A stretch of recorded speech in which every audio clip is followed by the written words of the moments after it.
sobre la educación de la política en el marco de la educación inclusiva. Nuestro grupo está conformado por Daisy González, Derlin Muñoz y quien les habla, Angélica Pedraza.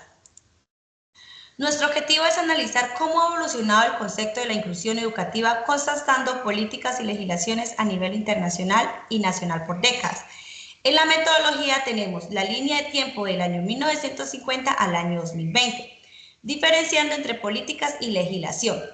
Comparación entre políticas y legislación. Enfoque Colombia e impacto políticas internacionales. La evolución de la política en el marco de la educación inclusiva ha recorrido un largo camino con el pasar de las décadas. Cada paso ha sido importante, no solo para garantizar que todos tengan acceso a la educación, sino también para reconocer que la diversidad en el aula es una riqueza y no un obstáculo. Esta presentación, más que una línea de tiempo, es un viaje por la evolución del pensamiento educativo sobre la inclusión. Las políticas internacionales no surgen al azar, responden a conflictos, desigualdades y luchas sociales. En Colombia se ha avanzado, pero también se han tenido desafíos estructurales.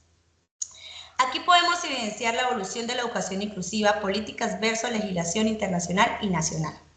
En la década 1950 y 1959 se dice que solo era para personas con discapacidad intelectual. En ese entonces la idea de inclusión era muy limitada, solo se pensaba en algunas personas con discapacidad intelectual, a quienes se les llamaba con términos o inaceptables como anormales o subnormales. La educación para ellos se veía más que un acto de caridad que un derecho. A nivel internacional tenemos la política de la Declaración Universal de los Derechos Humanos en el año 1948, donde por primera vez se comenzaba a hablar de derechos humanos universales. En cuanto a la legislación, no hay legislación educativa específica inclusiva aún, pero se sienten bases éticas para el acceso universal a la educación. A nivel Colombia tenemos la política del modelo asistencialista de atención a personas con discapacidad centrado en instituciones especiales. En la legislación están las primeras normas sobre educación especial en las instituciones médicas o caritativas en el decreto 0077 de 1956. En la década de 1960 y 1969 se decía que la educación era separada. Para los años 60 se empezó a hablar más del derecho de la educación básica universal. La UNESCO impulsó políticas para que todos los niños pudieran ir a las escuelas. Sin embargo, aún no se hablaba de integrar a personas con discapacidad dentro del sistema educativo regular. A nivel internacional, tenemos la política donde está la promoción del acceso a la educación básica universal UNESCO. Y en la legislación tenemos programas educativos segregados, pero aún no hay una integración normativa. A nivel Colombia, tenemos la política donde está la creación de instituciones educativas especiales con un currículo aparte. Y en la legislación están las primeras regulaciones sobre los programas para niños excepcionales. Allí encontramos la ley 115 en 1968. Incipiente mención de educación especial. Quiere decir cuando recién comenzaron los programas. A continuación, nuestra compañera Derlis Muñoz nos va a contar cómo siguió evolucionando la política en la educación inclusiva durante las décadas 1970, 1980 y 1990.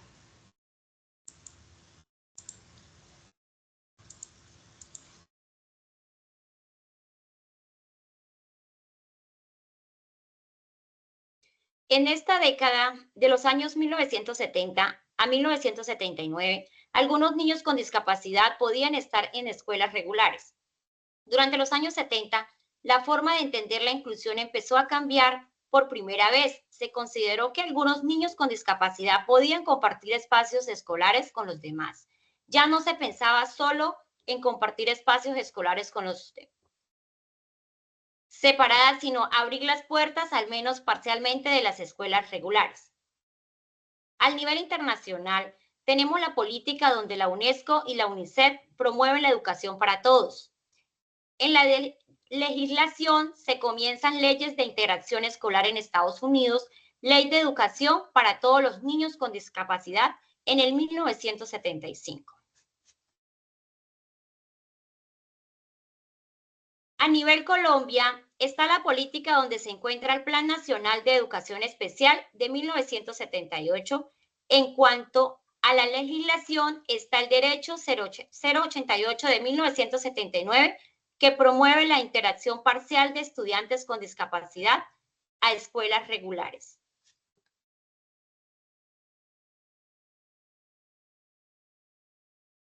En la década de los años 1980 a 1989 avanzamos, pero aún no todo está incluido. En los años 80 la palabra inclusión aún no era usada ampliamente, pero el concepto, según evolucionaba, se pasó de una interacción parcial a una más estructurada. Con leyes y políticas se intentaban ampliar el acceso. A nivel internacional tenemos la política Declaración de Hamburgo sobre educación para adultos en el 1985. También se incluye el principio de igualdad. En cuanto a la legislación, tenemos la Convención de Naciones Unidas sobre los Derechos de los Niños en el 1989, donde incluye el derecho a la educación sin discriminación.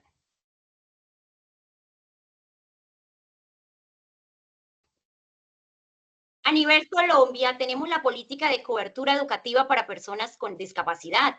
En cuanto a la legislación, contamos con la Constitución de 1986, derogada aún sin garantías amplias.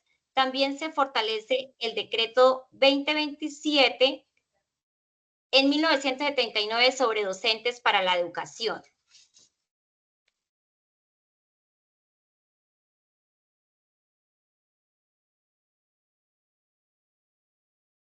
En la década de los años 1990 a 1999 está la inclusión como un derecho de discapacidad, género y pobreza.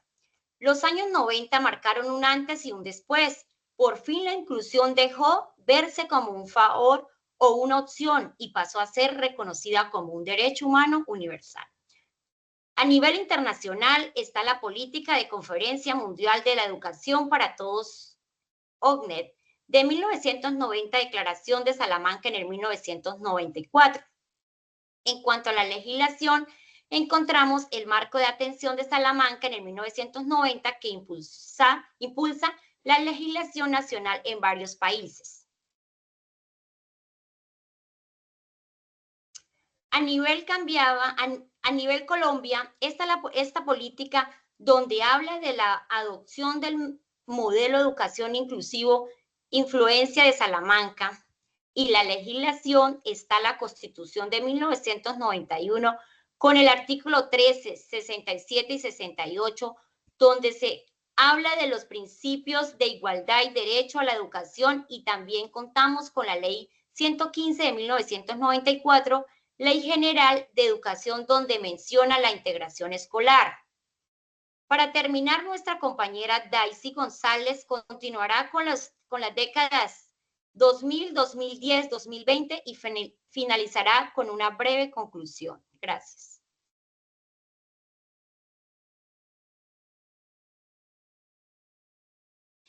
En el 2000 al 2009, todo el sistema educativo empieza a adaptarse. Fue una inclusión profundamente transformada. A nivel internacional, tenemos en la política los Objetivos de Desarrollo del Milenio marcaron un objetivo claro para lograr el acceso universal a la educación primaria. En la legislación, la Convención sobre los Derechos de las Personas con Discapacidad de la ONU en 2006, allí reforzaron la idea de que la inclusión no solamente fuera un derecho, sino que también fuera una obligación para todos los países. A nivel nacional, tenemos la política con el Plan Nacional de Educación Inclusiva, el cual marcó un paso sumamente importante hacia la educación para todas las personas. En la legislación también hubieron avances significativos con las leyes como la Ley 361 de 1997, la cual protegía los derechos de las personas con discapacidad, y la Ley 1098 de 2006, el cual es el Código de Infancia y Adolescencia. Tenemos la década del 2010 al 2019. Aquí ya tenemos una inclusión con diversidad. Ahora la diversidad no solamente se refiere a las condiciones físicas o a las condiciones mentales, sino que también abarca diferentes etnias, diferentes géneros, las poblaciones LGBTI, los migrantes y también las víctimas del conflicto. En cuanto a lo internacional, en la política tenemos los Objetivos de Desarrollo Sostenible, los cuales fueron aprobados en 2015. Estos subrayan que la educación debe ser de calidad, debe ser una educación equitativa y una educación inclusiva para todos. En cuanto a la legislación, tenemos muchos países allí comenzaron a revisar sus políticas a partir de un enfoque interseccional inspiradas también en la Agenda 2030. A nivel nacional, en cuanto a la política, allí surgió el Plan Nacional Decenal de Educación, que fue el 2016-2026, el cual puso énfasis en la educación inclusiva como parte de una agenda nacional. En cuanto a la legislación, tenemos la Ley 1618 del 2013, la cual estaba garantizando los derechos de las personas con discapacidad. Y también tenemos el Decreto 1421 de 2017, el cual promovía la inclusión dentro de las instituciones regulares. Ya aquí tenemos la década del 2020 al 2024. Allí esta década fue caracterizada como un enfoque de transformación social, enfocada siempre en los derechos y en la equidad para todos. A nivel internacional, la política, en 2021 la UNESCO publicó su informe denominado Reimaginar nuestros futuros juntos, el cual establece que el futuro de la educación debe ser inclusivo y también debe ser sostenible. En lo legislativo, muchos países adoptaron sus planes educativos a las nuevas realidades que trajo la pandemia de COVID-19. La educación a distancia y el uso de las herramientas informáticas y de las TICs fueron fundamentales. A nivel nacional, en cuanto a la política, el plan de respuesta educativa a lo del COVID-19 adoptó un enfoque diferencial. ¿Para qué? Para asegurar que los estudiantes más vulnerables no fueran excluidos de los procesos educativos, sino que más bien se vincularan por medio de las herramientas tecnológicas. En lo legislativo, el Ministerio de Educación Nacional emitió lineamientos sobre la educación inclusiva, adaptando los recursos y apoyos a las nuevas formas de enseñanza, garantizando la accesibilidad a través de la tecnología. Ya a modo de conclusión, tenemos que, y hemos visto en nuestra línea de tiempo, que la educación ha venido, la inclusión educativa ha venido evolucionando, pasando de centrarse solo en la discapacidad, ahora ya abarca diversidad en todos sus aspectos a través de cada década. Aunque han habido avances significativos, han habido avances notables, aún existen retos en su aplicación real. Esta mirada histórica nos invita a seguir trabajando por una inclusión educativa más humana, justa y transformadora.